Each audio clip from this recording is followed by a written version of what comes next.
Hello everyone, I hope you are doing well. Today we will talk about how to fix or how to solve the problem of homepage on the application of Duolingo. We go to settings. Here you click on apps, default apps, app settings. Then we search about Duolingo app. Here we click on first stop and we click OK. Then we will enter to the window of storage.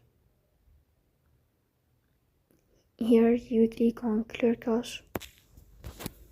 In the end you will turn off your phone and you will wait a moment to restart your phone again to fix that problem. So that's all.